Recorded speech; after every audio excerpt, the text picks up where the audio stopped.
So welcome to our project recipe class tonight. We did this project recipe traditionally and Colleen led us on that, but we wanted to record how to do this digitally. So the people who are using Artisan software and want to do this same project recipe digitally, you can do that. So I'd like to start out with looking at the project recipe as Creative Memories provided it to us. So this is their sample page. And then I take a look at the page sketch down here. And if you look at this sketch, you can see that the right and the left pages are mirror images of each other. So I like to take advantage of the fact that in the Artisan software, I can create one page and then duplicate it as a mirror image. So that way I don't actually have to go and redo the entire thing.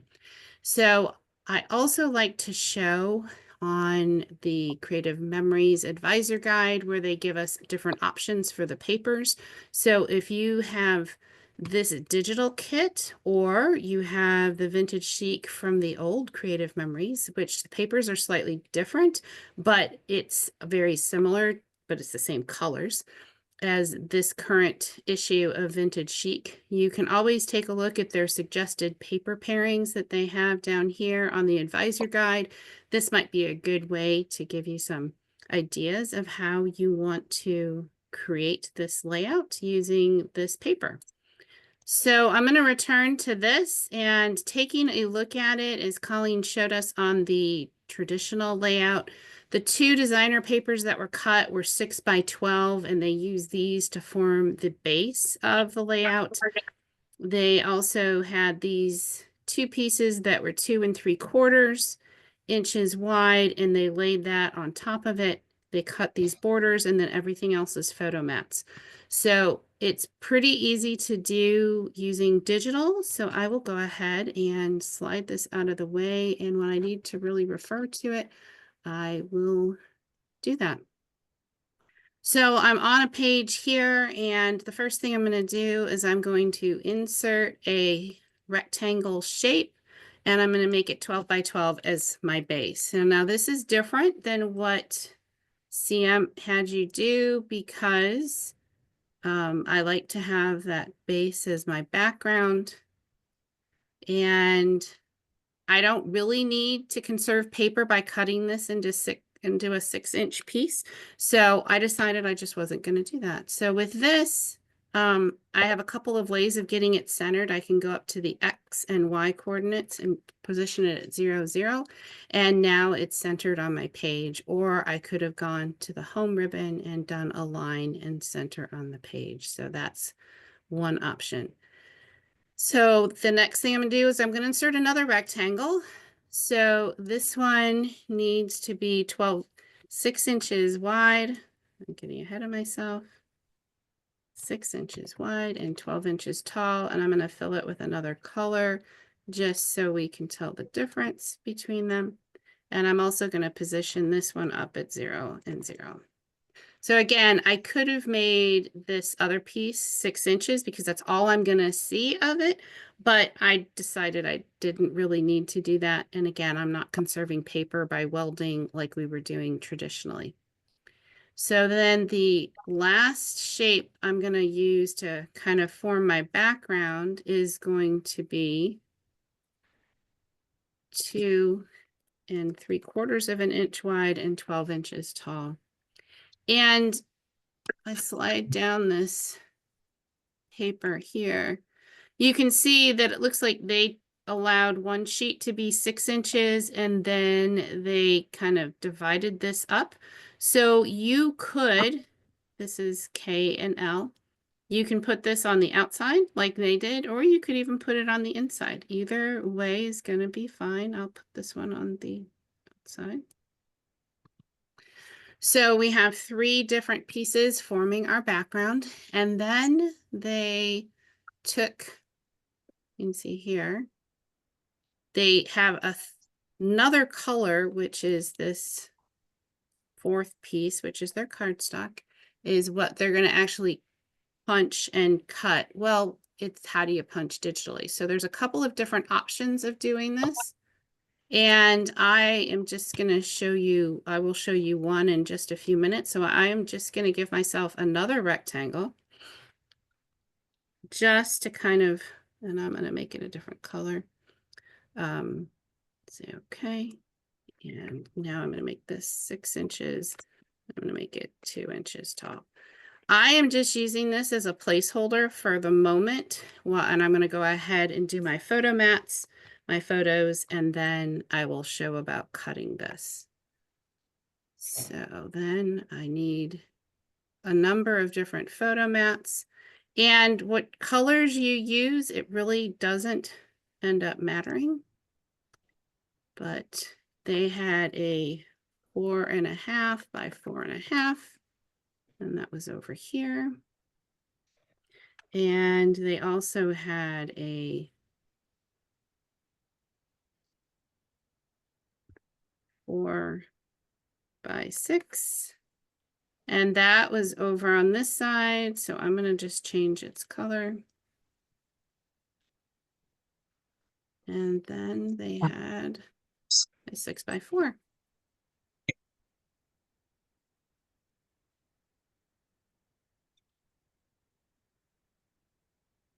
And I don't think I colored these the same way they had colored all of this rest. And they ended up having this punch down here. So what do I not have? They had, oh, they had these two the same. And these were just a completely different color. So I'm going to actually take all of those and color it something else, just so it's similar to their layout. Okay, so this in essence is the basic part of their layout. I'm going to try to see if I can make this just a little bit smaller so you can kind of, no, I do not want it to do that. Okay. So I've got just a little strip here. I have my photo mats. I've got my photos here. So you can kind of see I've got the same kind of idea going. I still need to cut these. There's going to be 2 different ways of doing that. So I'm going to finish up by putting in my photo frame. So this one is a 4 by 4, and I'm going to just put that in here. Then I need another one that is 3.5 by 5.5.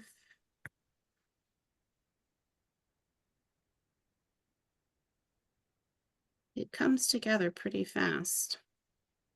And then this one is going to be, this is 6 by 4. And that shows me that I made a mistake here. This should have been 6.5 by 4.5. Yes. But it's very easy to fix digitally. Okay. So now what do I need to do in order to get these trimmed? So I had decided I was going to do this using the straight edge cutter. So I used the straight cutter with the shaped edge, and it needs to be flattened. And I had done a sample with the palm trees, but I'm just going to go in here and show you. So if you go into your library and you look at all of your edges, I'm just going to actually take a look at basic edges. There's a number of basic edges that just come with the kit. So you can, or actually come with the software, so you can actually choose any of these. I'm going to go back to built-in kits. So these are the main ones that come with it. So I could easily choose this breakers, which looks like a set of waves, which is probably going to go just fine. I can change the aspect ratio by going over to the side here and changing it, because I may not want it that tall. I could also change the dimensions on it by grabbing this in here.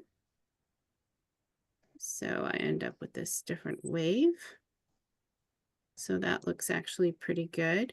If I wanted to change how, whether it's tall or squished in, I can do that. I can change the width. And if you are unsure when you're cutting, if you cut it when it's in the middle of the paper here, you're going to end up with everything that's not shaded separated from everything that is shaded.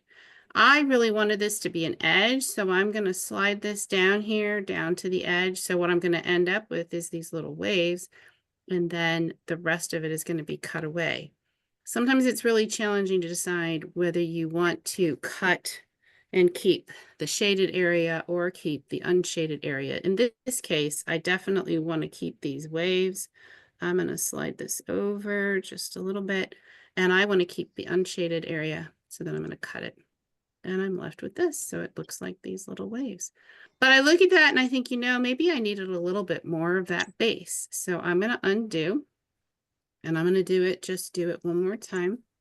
So again, I go into my cutter's straight shaped edge, still needs to flatten it. And this time I think I'm going to leave a little bit more down on the bottom. I still want to keep the unshaded area and cut. And there we go. I'm left with a nice little wave there. So I didn't cut it here. All I'm going to do is copy it. So I'm going to use my copy and my paste, and I'm going to drag it down here. So before I finish the layout, I'm going to just save it. And Lynn is here. I'm going to let her share how she got her page here, and then I'm going to come back and fill it before I duplicate it. So I'm going to stop my sharing. So Lynn, you want to go ahead and share your screen and show how you did that? And you're on mute. Okay. Can you see my screen? Yes. Okay, so yes, I did the cutout just a little bit different than Kari did, and I'm going to zoom in here so it's a little bit easier to see what I'm doing.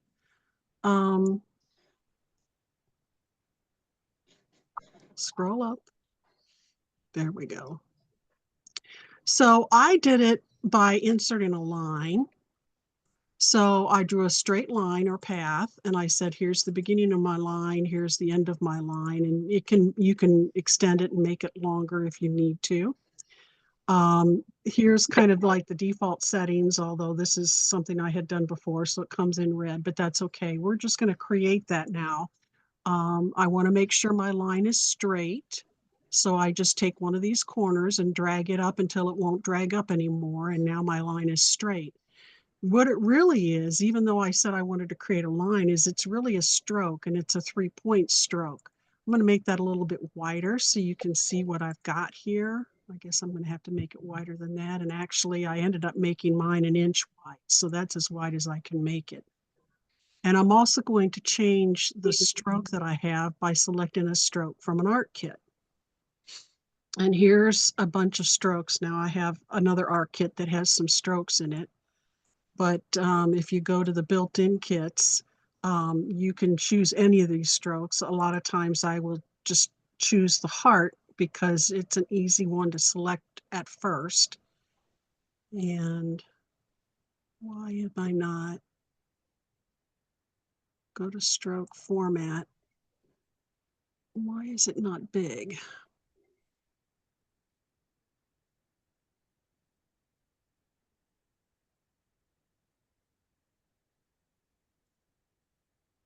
Trying to see.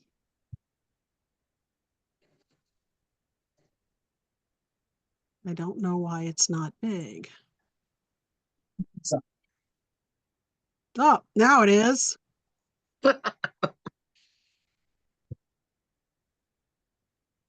Now I will.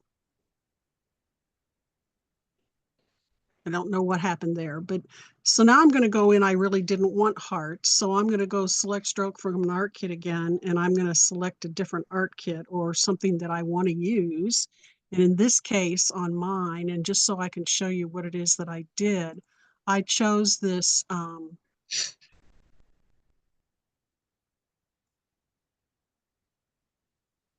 I actually used another kit. Where is that kit?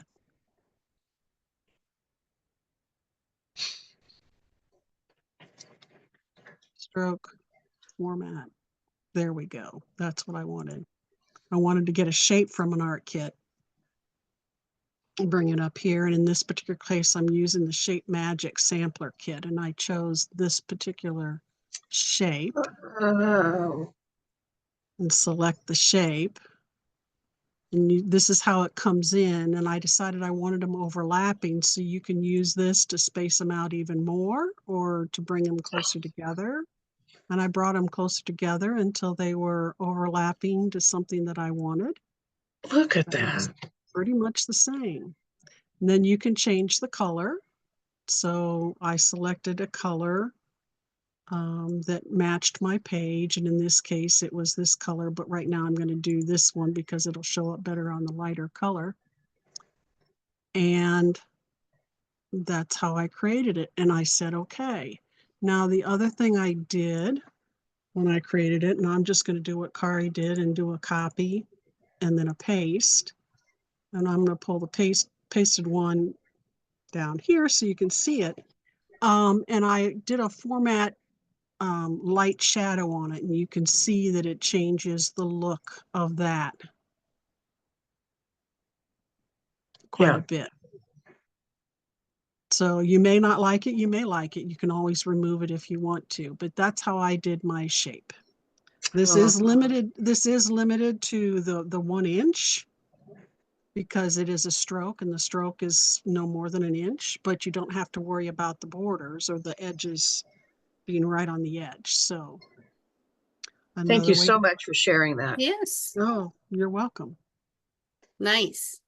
So there's Very cool. always many ways, right?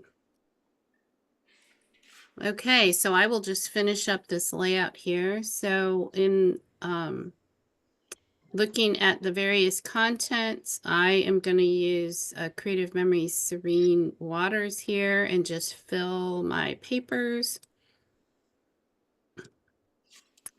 And just pick a few things that I think will work with what I'm going to try to do. Fill that, and I'm going to fill the waves with these blue. That might not work. There was a dark blue. There we go. And then this one, maybe I'll fill it with the orange. All right. Okay.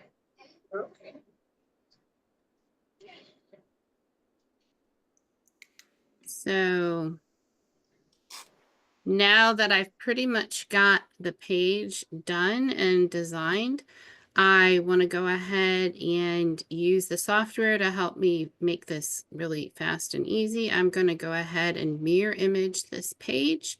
So when I click on the drop down arrow, I can insert a mirror image. And it'll take a moment because I'm on Zoom and we're using a lot of memory here, having all this stuff open. And if I look at the view over here, I can see these are not in the right order for what I really want. I really want them like this if I'm trying to follow the recipe. So you can see again, here was the recipe where it had the border on the top on the outside and then across the middle here. And it looks pretty much like that. And I'm going to go ahead and do a 2-page view here. So this is how it ended up looking out. I'm going to go ahead and separate them so you can see it a little bit better. That was Yeah. great. Nice. Thanks. And then I had actually done this during Colleen's class and did it with the Deep Blue Sea collection with some photos. And now it'll take a moment to load. So then this is this one. And I did the same thing. So I had some palm trees. I used the straight cutter. I ended up cutting it like this. I ended up taking some photo mats and some matte packs and some embellishments that were in the digital kit and utilize that for these photos. And I did also have to add a shadow to this because it didn't, when I removed the shadow, it didn't really pop on the page as much. So sometimes just adding a light or a heavy shadow just helps a little bit. And I think that's pretty much everything that we did for this layout. So hopefully that helps you create this layout with using FOREVER Artisan software. And if you would drop a comment or a like on the video, we'd really appreciate it. And if you do create something, please share it with us on our Facebook group, Consistently Creative Croppers, because we would love to see it. If you need to pull the project recipe, that will also be on the Consistently Creative Croppers Facebook group. So thank you so much for watching, and we'll see you next time. Thanks, Kari. Thanks, Kari.